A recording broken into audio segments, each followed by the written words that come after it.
Bismillahirrahmanirrahim. Alhamdulillahi rabbil alamin. Wabihi nasta'in ala umurid dunya waddin. Wassalatu wassalam ala sayyidina Muhammadin al-amin wa ala alihi wa sahbihi wa tabi'in wa man tabi'ahum bi ihsan ila yaumiddin, amma ba'du. Faqad qala al-muallif al-imam Abu Hamid Muhammad bin Muhammad al-Ghazali rahimahullah wa nafa'ana bi ulumihi fid dharain, amin. Adapun sebab-sebab makna yang 6 macam ini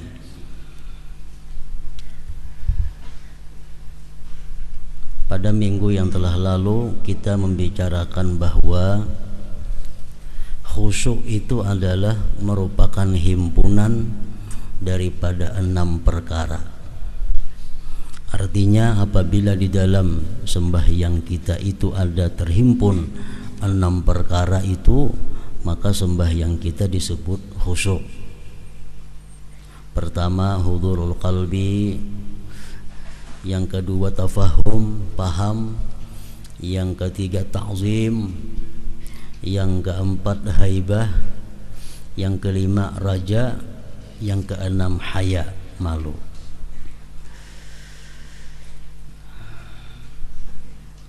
Jadi yang 6 perkara itu kada akan bisa kita dapatkan kalau kada melalui sebab-sebabnya. Karena masing-masing ada mempunyai sebab. Hadir hati di dalam sembahyang, sebabnya ada.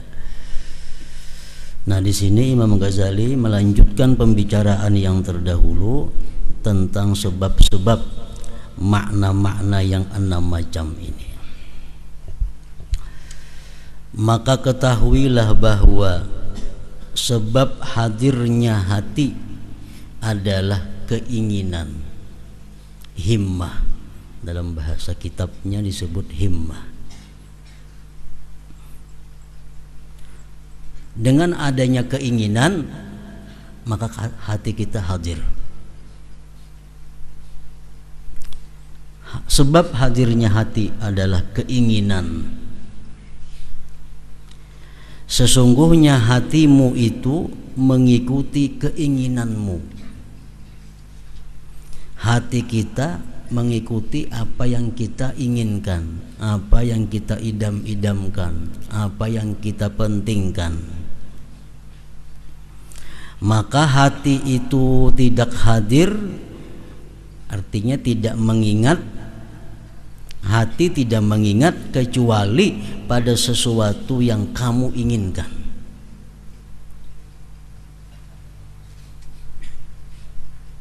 Hati kita kadang mengingat, hati kita kadang hadir kecuali pada sesuatu yang kamu inginkan.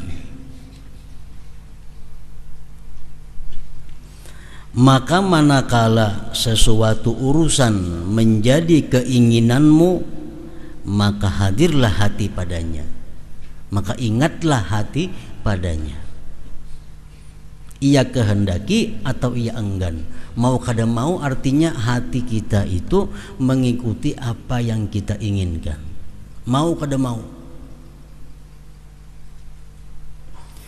Kita hendak makan, contohnya ingin makan, nah kita bawa sembahyang.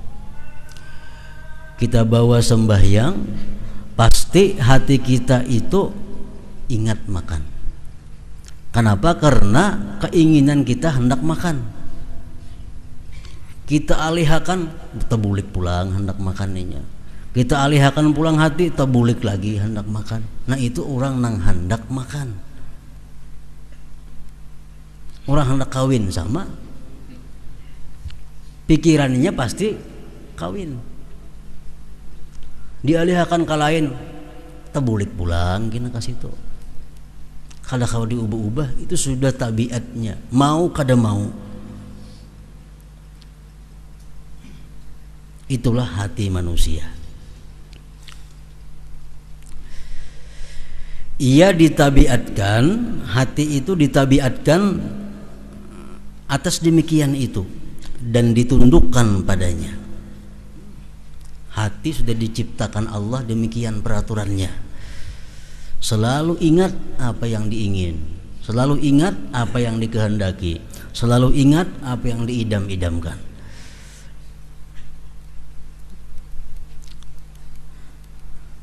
Hati apabila tidak hadir dalam salat, hati kada hadir dalam salat, ia tidaklah menganggur, tetapi ia menembus atau berkeliling mengenai sesuatu yang menjadi arahan keinginannya dari urusan-urusan dunia.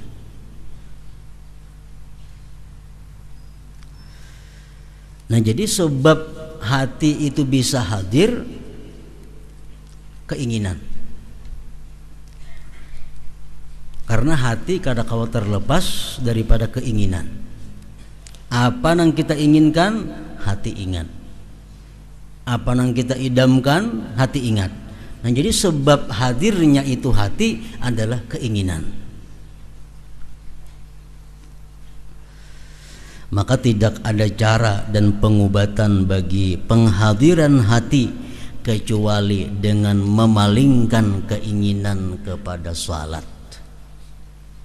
Kayak apa hati supaya hadir dalam salat itu? Caranya adalah kapinginakan dulu kita kepada salat. Nah, kapinginakan kepada salat. Inginkan hati kita kepada salat. Sedangkan keinginan itu tidak terpaling kepadanya selama tidak jelas bahwa tujuan yang dicari itu tergantung dengannya. Demikian itu adalah iman dan tasdik, pembenaran bahwa akhirat itu adalah lebih baik dan lebih kekal, dan bahwasanya salat adalah wasilah perantara kepadanya. Kayak apa hati supaya ingin lawan salat? Sedangkan biasanya hati ini ingin kepada sesuatu yang sifatnya kenyataan. Hati kita ini kepingin hendaknya sesuatu nang jelas, nang kelihatan, nang bisa dijangkau, nang bisa dinikmati, nang bisa dipakai. Nah, sekarang kayak apa hati kita supaya kepingin salat?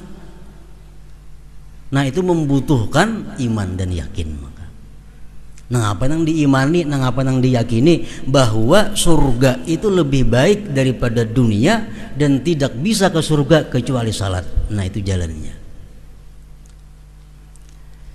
Kalau iman kita kuat, yakin kita kuat bahwa surga itu kada bisa dicapai kecuali dengan salat.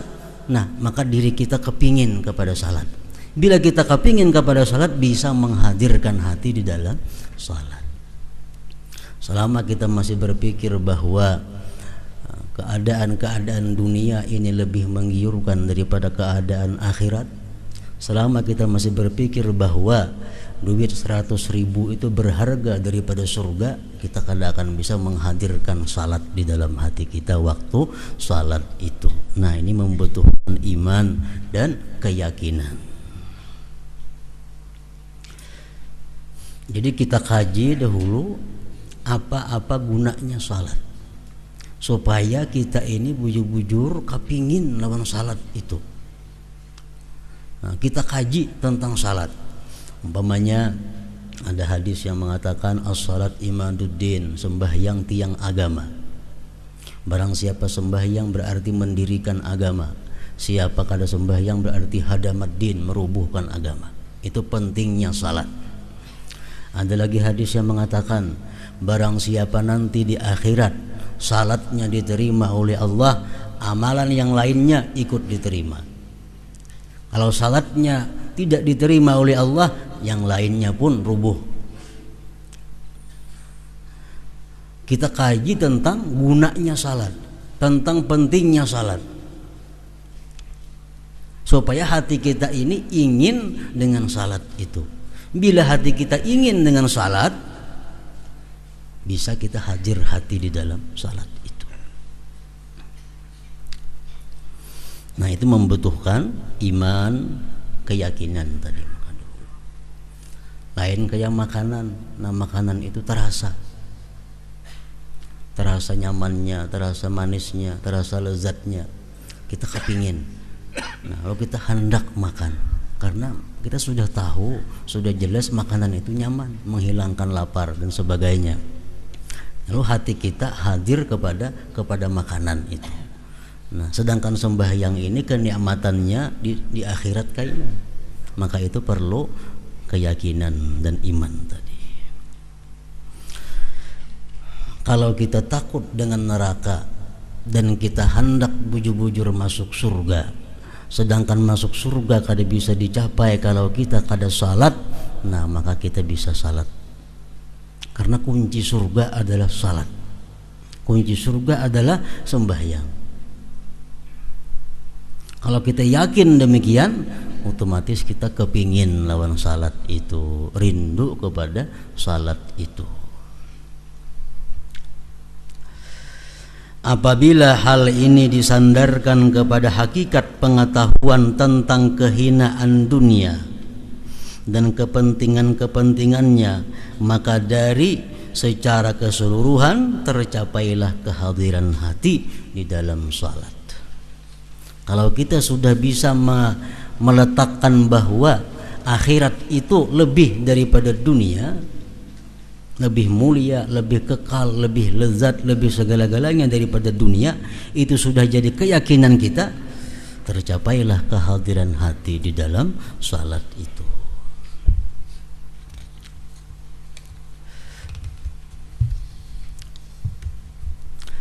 Dan dengan alasan seperti ini hadirlah hatimu apabila kamu hadir di hadapan sebagian pembesar dunia, maksudnya raja-raja dunia, orang yang tidak mampu untuk membuat mudarat dan memberikan manfaat kepadamu. Ini perbandingan. Kalau kita misal berada di hadapan bupati atau di hadapan presiden, kita berada di hadapan beliau itu, kita kada ingat lagi segala-galanya. Kita kada ingat lagi rumah kita kada ingat lagi toko kita, kada ingat lagi kebun kita, kada ingat lagi anak kita, bahkan rasa sakit yang di awak pun kada terasa lagi. Kenapa? Karena fokus perhatian kita itu menghadapi sang presiden ini. Padahal presiden itu kada bisa memberikan manfaat dan mudarat kepada kita. Jadi kalau kita bisa hadir hati di hadapan seperti itu, nah macam itu contohnya.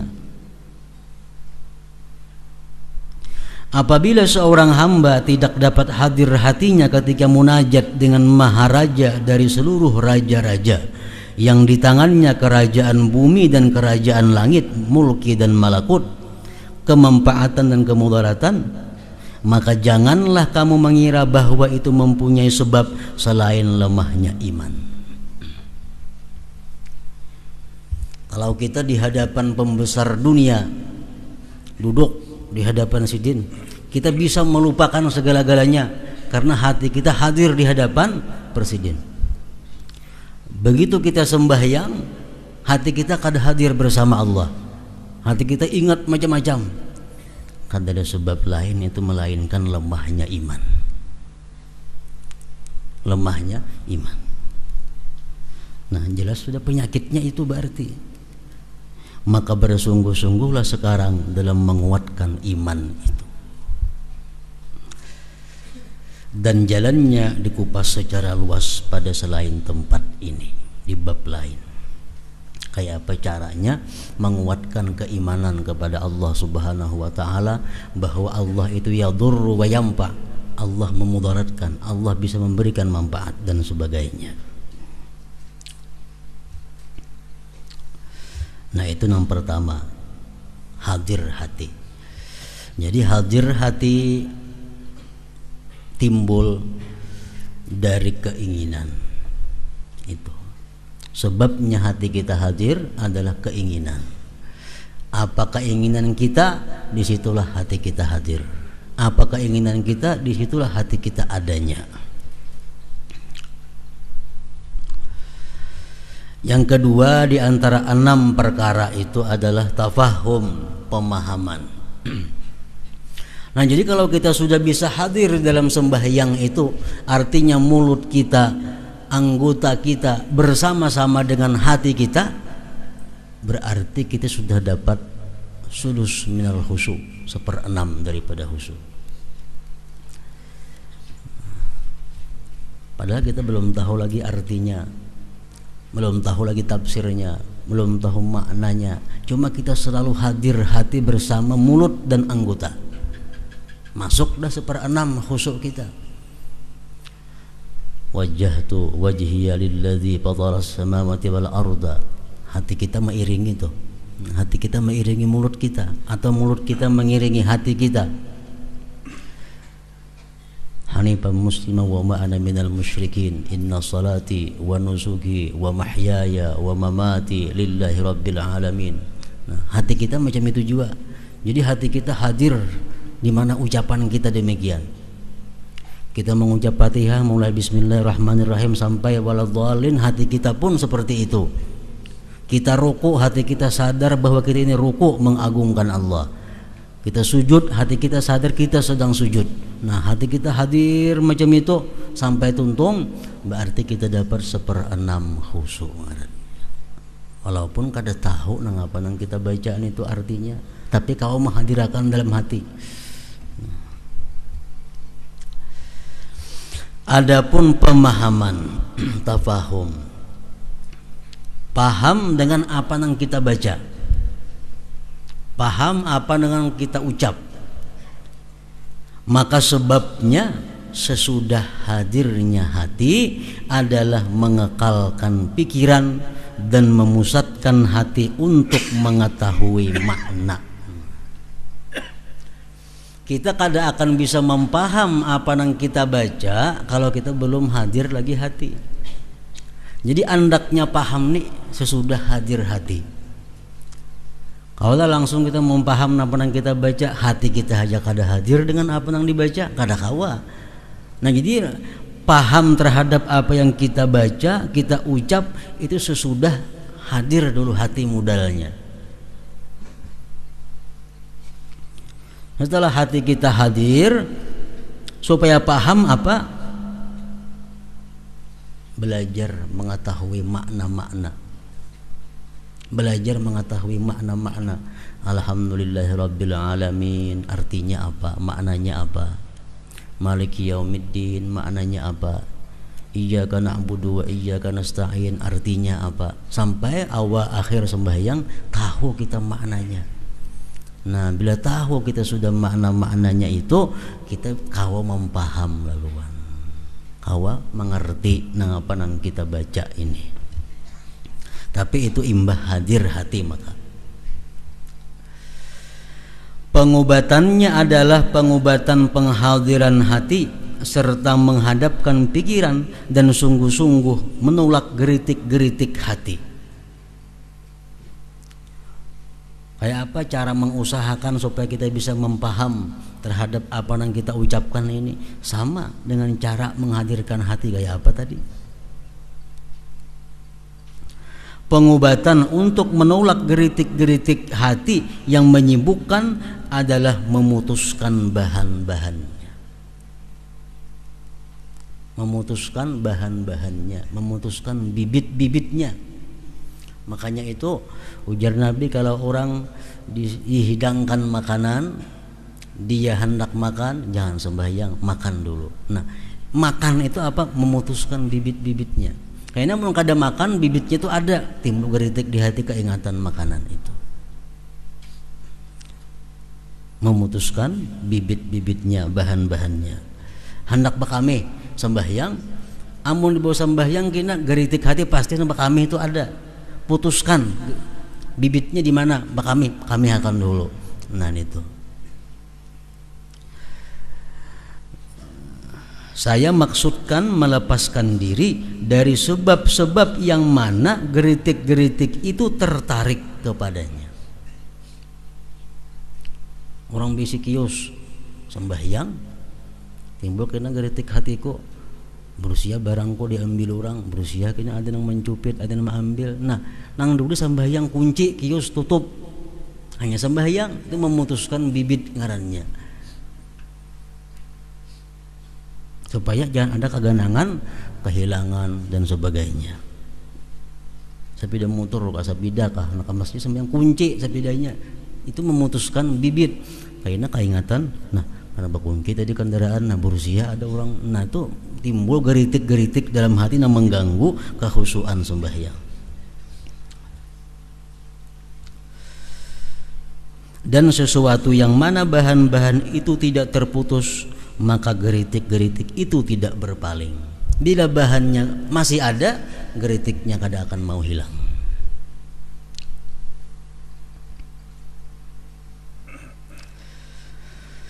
Barang siapa yang menyukai sesuatu, maka ia memperbanyak menyebutkannya.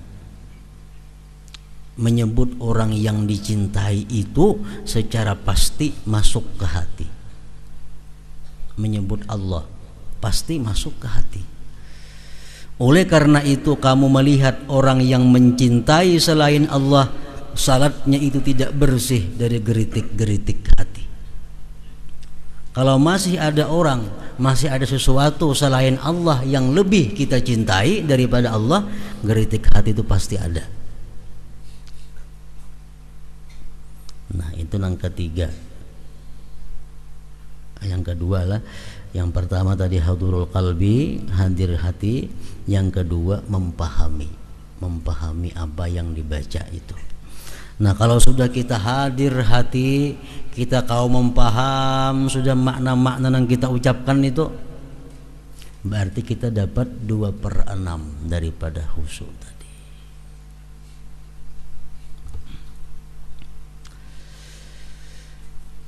Yang ketiga pengagungan, ta'zim.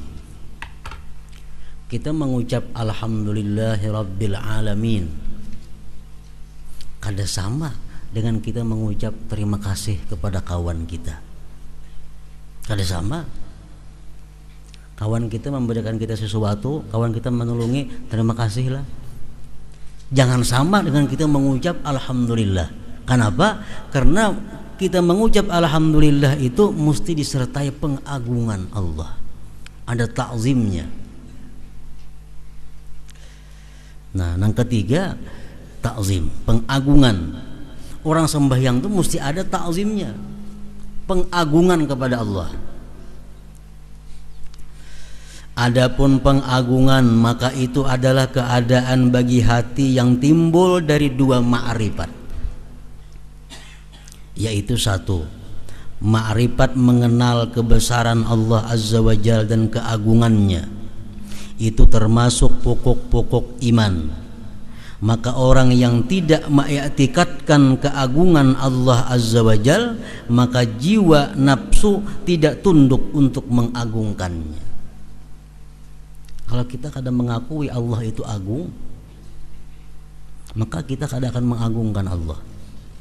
Jadi modal pertama dulu adalah mengiktikadkan kebesaran Allah, mengiktikadkan keagungan orang yang sekarang ini kita sembah. Yang kedua, ma'rifat mengenal kehinaan diri dan kerendahannya. Nah, 2 itu. Kalau kita 2 ini ada, kita mengiktikadkan, meyakini bahwa kita ini hina karena selalu berhajat kepada selainnya. Kita meyakini Allah itu maha agung. Dari 2 itu terkumpul ta'zim kepada Allah Subhanahu wa ta'ala. Ma'rifat mengenal kehinaan diri dan kerendahannya, dan keadaan diri itu sebagai hamba yang ditundukkan dan dididik, dipelihara oleh Allah. Sehingga dari 2 ma'rifat itu lahirlah ketenangan, kelunakan dan kekhusyuan kepada Allah Subhanahu wa ta'ala. Kenali diri, kelemahan-kelemahan diri. Kenali sifat-sifat keagungan Allah. Nah, bisa tuh mengagungkan Allah.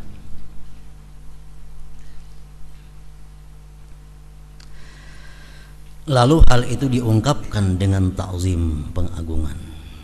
Selama pengenalan kehinaan jiwa belum bercampur dengan pengenalan keagungan Allah, maka tidak teratur keadaan pengagungan dan kehusuan itu. Kada hasil, kada akan dapat.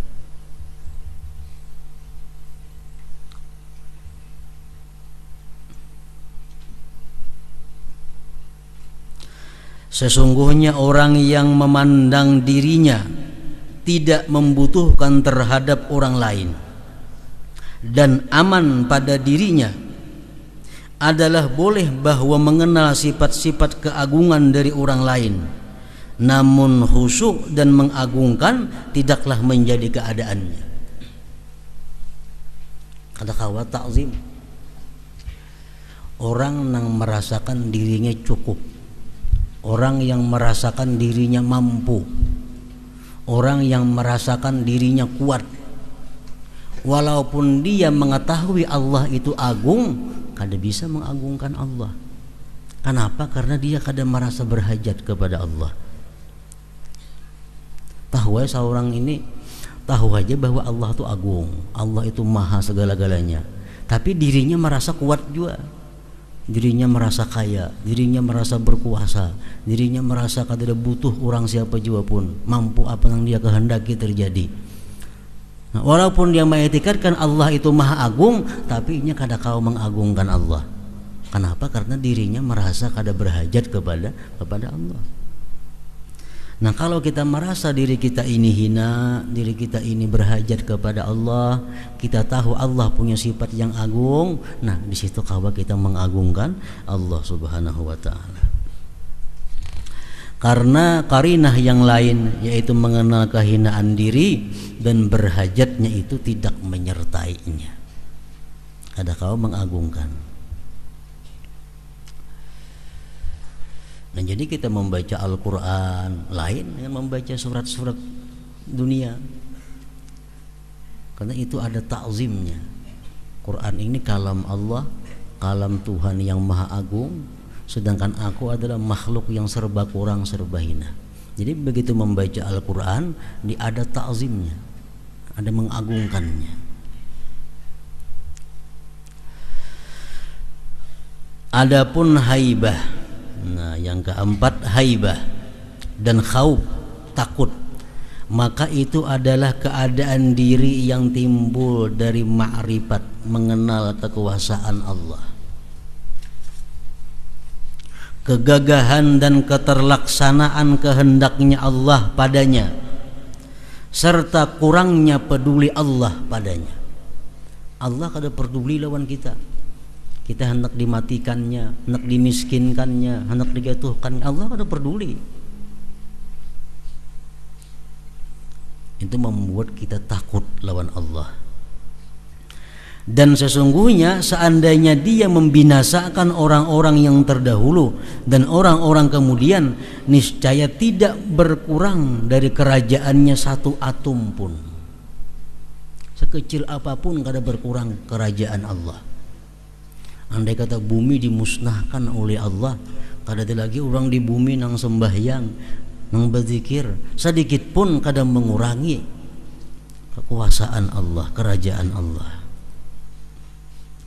Ini disertai menelaah apa yang berlaku pada para nabi dan para wali dari musibah-musibah dan bencana yang beraneka macam, dalam keadaan mampu untuk menolak. Lihat, Allah memberikan hukuman kepada satu kampung yang menentang Allah. Sekampungan mati, tapi nabi-nabi diselamatkan Allah. Padahal nabi itu hidup di kampung situ, di daerah situ, satanah lawan itu. Allah turunkan bala, nang kafir mati, nang nabi selamat. Daripada kuasaannya Allah Subhanahu wa ta'ala memilah mana nang diberi bala, mana nang selamat. Berbeda dengan apa yang disaksikan daripada para raja bumi. Nah, kalau raja-raja dunia, kaulah menghindari bala, kaulah menghindari bencana, kada kawan. Kalau Allah bisa menurunkan bala bencana dan bisa menolaknya, menjauhkannya. Secara jumlah, setiap kali ilmu tentang Allah itu bertambah, maka bertambahlah takut dan haibah kepada Allah. Makin kita gali tentang Allah, tambah takut kita kepada Allah, tambah segan kepada Allah. Dan akan datang sebab-sebab tentang itu dalam Kitabul Khauf, Ghairub ilmun jiyad kaina di bab yang lain. Nah, jadi irama sembahyang itu hadir hati, paham dengan yang dibaca, takzim, itu tiga itu mutlak. Dalam bacaan apapun, dalam gerakan apapun, tiga ini mesti ada: hadir, paham, takzim. Nah, sedangkan tiga berikutnya ini menyesuaikan irama.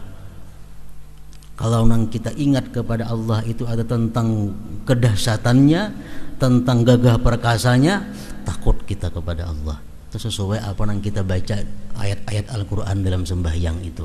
Kadang-kadang takut, kadang-kadang harap, kadang-kadang malu. Cuma kalau tiga tadi, hadir, paham, takzim, selalu ada di dalam gerak-gerik sembahyang itu. Yang kelima, adapun harapan. Maka sebabnya, kenapa kita mengharap Allah?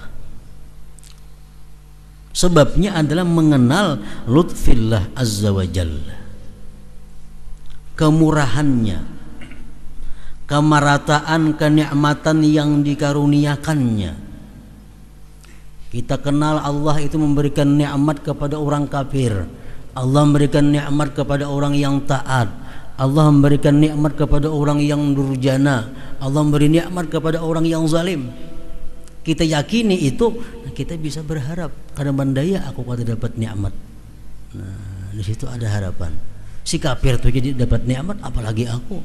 Nah, di situ ada harapan kepada Allah. Dan kelembutan ciptaannya, mengetahui kebenaran pada janjinya Allah yang berupa surga karena salat itu. Orang yang salat dengan betul-betul salat dijanjikan surga oleh Allah. Nah, di situ kita ada harapan. Apabila telah hasil keyakinan terhadap janjinya dan mengenal kelembutan balas kasihnya, maka terbangkitlah dari kumpulan ini harapan dengan pasti. Ini sembahyang itu ada juga harapnya kepada Allah, ada juga takutnya kepada Allah. Yang keenam, dan adapun malu.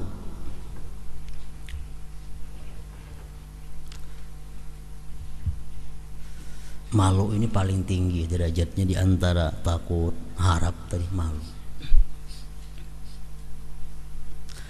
Malu kepada Allah Subhanahu wa taala, kalau Allah melihat aku sedang berbuat nang kada baik. Malu kepada Allah kalau Allah sampai melihat aku di tempat maksiat. Malu kepada Allah kalau Allah melihat aku dalam keadaan berbuat yang diharamkannya. Nah, malu. Dalam sembahyang pun ada juga rasa malu kepada Allah. Di mana datangnya malu itu? Maka karena merasa taksir dalam beribadah, kurang, dan ia mengetahui kelemahan untuk melaksanakan besarnya hak Allah Azza wa Jalla. Hal itu dikuatkan oleh pengetahuan cacat-cacat diri, bahaya-bahaya nafsu dan kurangnya ikhlas. Mengetahui kotoran-kotoran yang masuk pada nafsunya, kecenderungannya kepada bagian dunia dalam seluruh perbuatannya, serta mengetahui besarnya apa yang dikehendaki oleh keagungan Allah Azza wa Jalla. Karena dia melihat terhadap rahasia, Allah melihat rahasia, geritik-geritik hati meskipun kecil dan tersembunyi. Nah, kalau kita meyakini itu, kita malu kepada Allah Subhanahu wa taala. Kebiasaannya malu itu timbul kepada Allah di dalam sembahyang itu, di waktu kita meminta kepada Allah, di waktu kita memohon kepada Allah. Di situ biasanya timbul antara harap lawan malu. Harap mudah-mudahan doa ini dikabulkan Allah, walaupun ada juga malunya karena kebanyakan minta kepada Allah, padahal banyak maksiat kepada Allah. Nah, pengetahuan ini apabila diperoleh secara yakin, maka terbangkitlah daripadanya secara pasti suatu keadaan yang disebut dengan malu.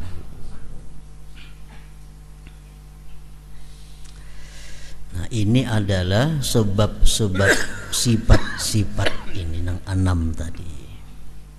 Setiap sesuatu yang dituntut untuk mencapainya, maka pengobatannya adalah menghadirkan sebab-sebabnya. Maka dalam mengenal sebab terdapat pengenalan pengobatannya. Selama ini kita sembahyang itu kadang mau hadir hati, artinya hati kita kadang sesuai lawan ruku sujud. Kadang-kadang hati kita awak kita sujud tapi hati kita bisa pindah mutur. Awak kita ruku, hati kita berubah. Nah, kada sesuai hati dengan gerak-gerik. Berarti hati kita kada hadir. Nah, pengobatannya itu kayak apa? Kalau kita hendak mengobati itu, kenali sebabnya. Kalau kita kada mengenali sebab, kita kada kau mengobatinya.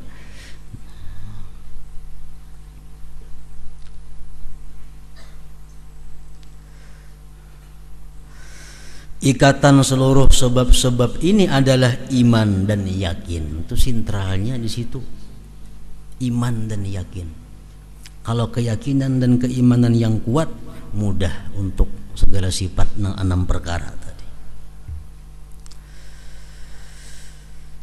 Ikatan seluruh sebab-sebab ini adalah iman dan yakin. Dengannya saya maksudkan pengetahuan-pengetahuan yang telah kami sebutkan. Mempaham makna-makna bacaan Al-Quran kada kawa. Kenapa? Karena kada mengerti bahasa Arab. Tahu sebabnya? Belajarlah bahasa Arab. Belajarlah makna-makna Fatihah. Belajar makna-makna Subhana Rabbiyal A'la, Subhana Rabbiyal Azim. Belajar apa itu maknanya tahiyat, apa itu maknanya kunut, apa itu maknanya bacaan sujud dan sebagainya.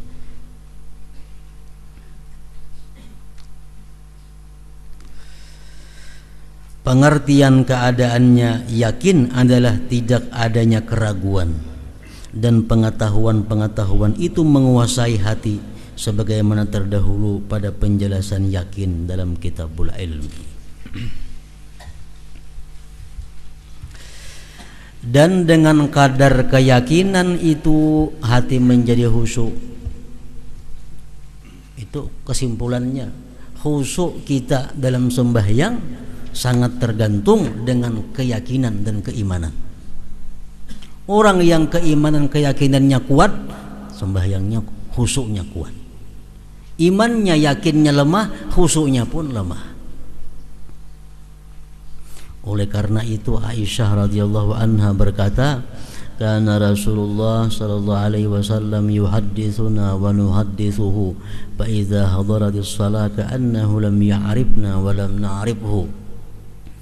Artinya adalah Rasulullah sallallahu alaihi wasallam berbicara kepada kami dan kami berbicara kepada beliau.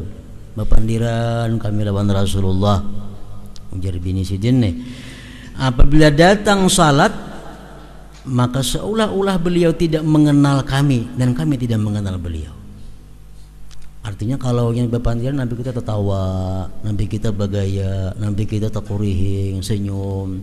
Begitu tiba waktu salat, nanti kita berubah. Nah, seolah-olah kami kada pinandu lagi lawan Sidin. Sidin pun kada kenal lagi lawan kami. Kenapa? Karena punya keyakinan yang kuat daripada Nabi, beliau akan menghadapi Tuhan yang Maha Agung tadi. Itu intinya di situ. Bila orang menganggap Tuhan itu macam kakawanan aja, nggak sembahyangin begaya dahulu sawat aja. Tuhan kayak kakawanan dianggapnya. Sembahyang begaya, baru tawaan, baru tunjulan. Nah, itu melecehkan Allah Subhanahu wa taala. Belum tentu sembahyang orang ini sudah disiksa oleh Allah. Apa siksanya? Sembahyang itu dibentuk Allah menjadi kain yang kasar, dipukulkan ke wajahnya. Makanya kulirnya sembahyang. Kenapa? Bila sembahyang dipukul orang. Malah sembahyang. Kenapa? Bila sembahyang dipukul, Cuma inya kada menyadari, dia kira malas tuh ngapakah, padahal Allah kada berkenan menghadapi inya, karena inya pun menganggap Allah macam kawan biasa aja, kada ada mengagungkan, kada ada ta'zim lawan Allah Subhanahu wa taala. Rasulullah contohnya, kalau hendak sembahyang walaupun asalnya bagaya lawan bini, begitu hendak sembahyang sudah ampih kada kenal lagi siapa-siapa.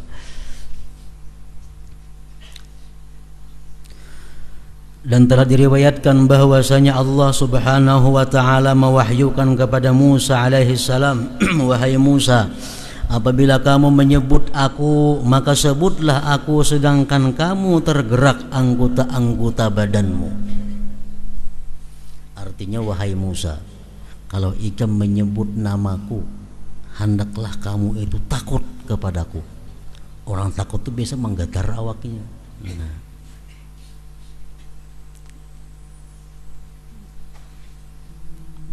dan jadilah kamu ketika mengingatku sebagai orang yang khusyuk dan tenang.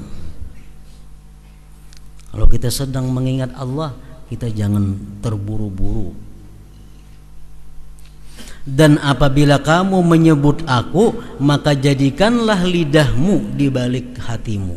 Artinya hati lawan lidah itu seirama. Mulut mengucap Allah, hati pun Allah. Mulut mengucap la ilaha illallah, hati pun la ilaha illallah. Dan apabila kamu berdiri di hadapanku, maka berdirilah seperti berdirinya hamba yang hina, dan bermunajatlah kepadaku dengan hati yang takut dan lisan yang benar jujur. Dalam sembahyang kita mengakui wajjahtu wajhiya lilladzi fataras samawati wal arda. Wajjahtu wajhiya, aku hadapkan hatiku, lilladzi fataras samawat, bagi Tuhan yang mencipta langit dan bumi. Mulut kita mengakui itu, padahal waktu itu hati kita lupa kepada Allah. Itu ngarannya kada jujur dengan Allah Subhanahu wa taala. Mulut kita mengucap maha suci Allah, tapi hati kita lebih mementingkan makhluknya Allah, kada jujur dengan Allah Subhanahu wa taala. Dan diriwayatkan bahwasanya Allah Ta'ala mewahyukan kepadanya Musa alaihi salam, katakanlah kepada orang-orang yang durhaka dari umatmu, janganlah mereka menyebut aku, karena sesungguhnya aku telah bersumpah kepadaku bahwasanya orang yang menyebut aku, maka aku menyebutnya. Bila kita menyebut Allah, Allah menyebut kita. Kita mengingat Allah, Allah mengingat kita. Dan apabila mereka orang-orang yang maksiat menyebut aku, maka aku menyebutkan mereka dengan kutukan, dengan laknat. Orang-orang zalim, orang-orang yang banyak punya dosa-dosa besar, kalau dia berzikir, Allah bukan membalas zikir dengan zikir, membalasnya dengan laknat.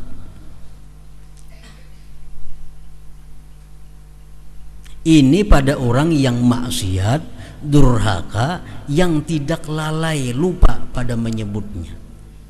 Ini orang ahli maksiat berzikir khusyuk, dilaknat oleh Allah, dilaknat oleh Allah.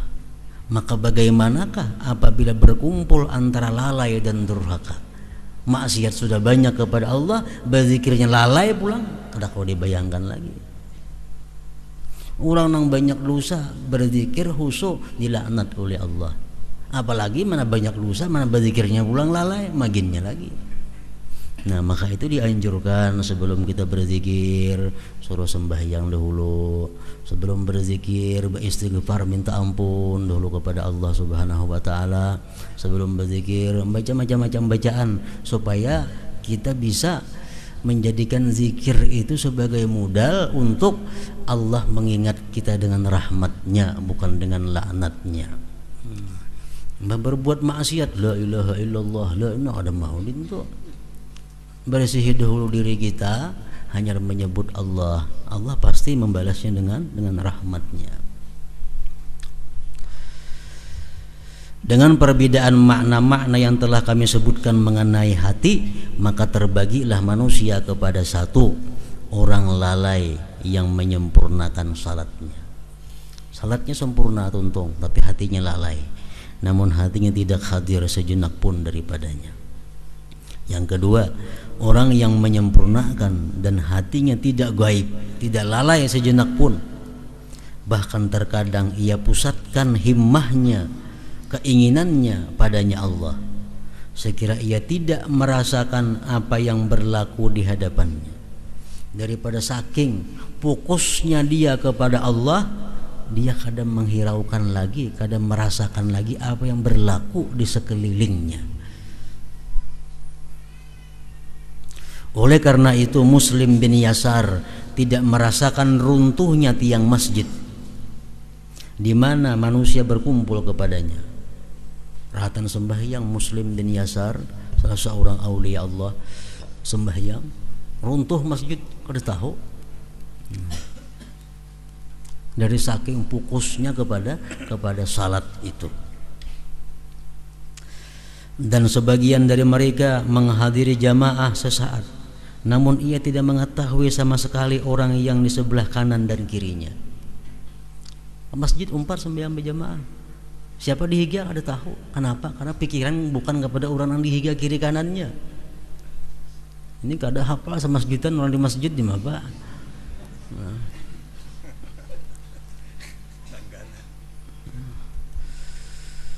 Namun ia tidak mengetahui sama sekali orang yang di sebelah kanan dan kirinya. Dan detak jantung Nabi Ibrahim salawatullah alaihi wasallam terdengar pada 2 mil di malam hari kalau beliau sembahyang.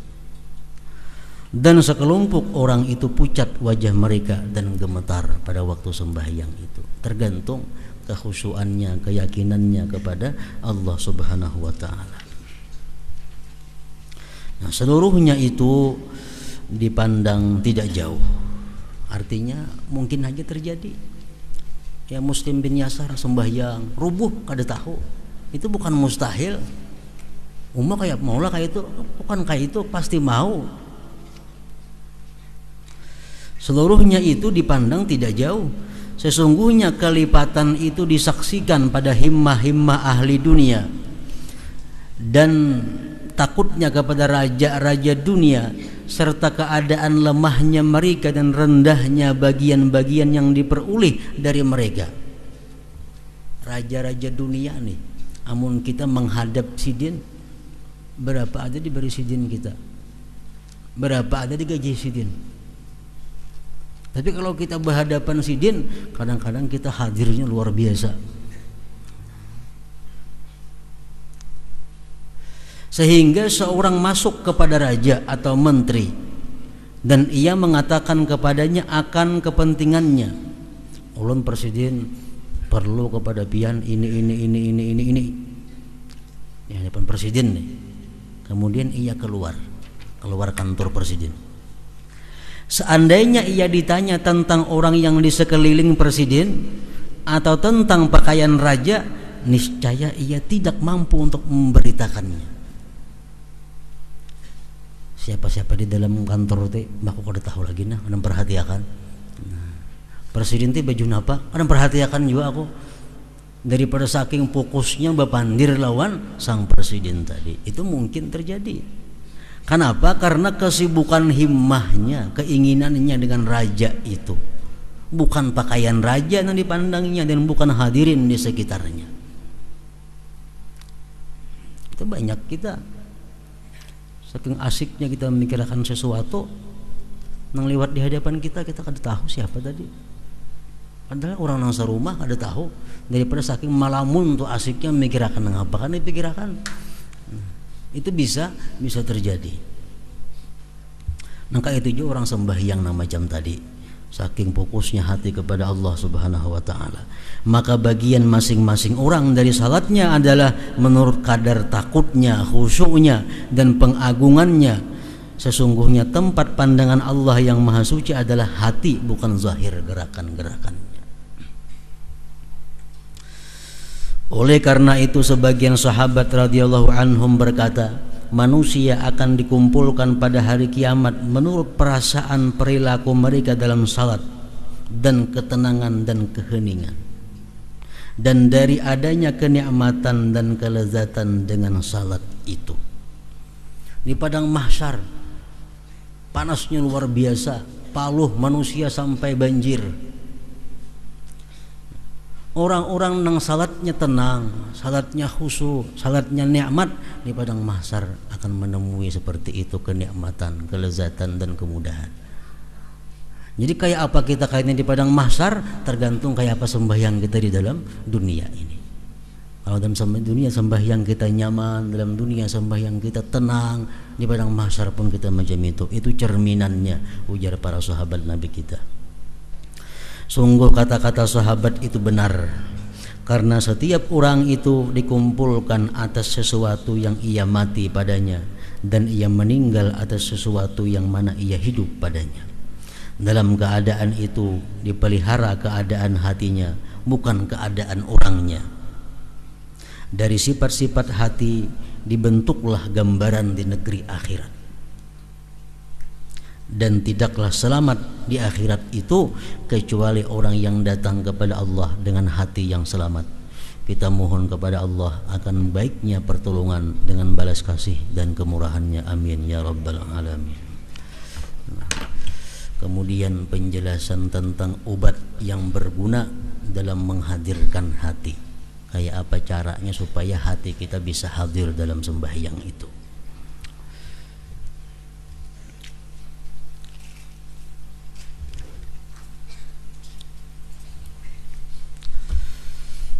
Dalam zikri fa'alam annahu la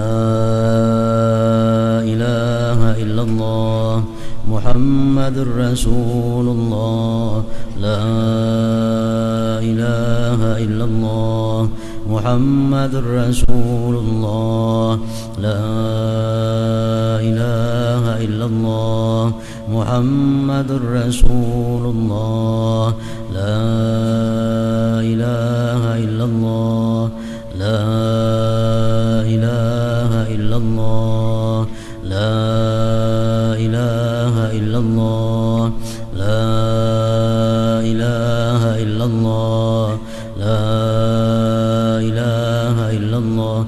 Allahu Allah, Allahu Allah, Allahu Allah, Allahu Allah, Allahu Allah, Allahu Allah,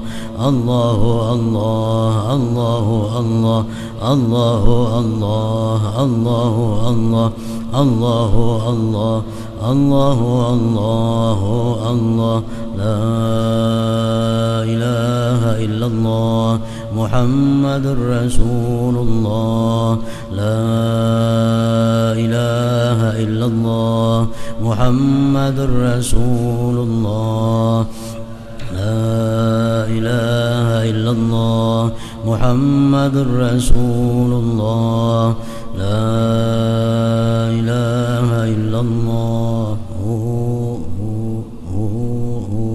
Al-Fatiha. إياك نعبد وإياك نستعين اهدنا الصراط المستقيم صراط الذين أنعمت عليهم. فيا أيها الرجل منه شفاعة صلوا عليه وسلموا تسليما.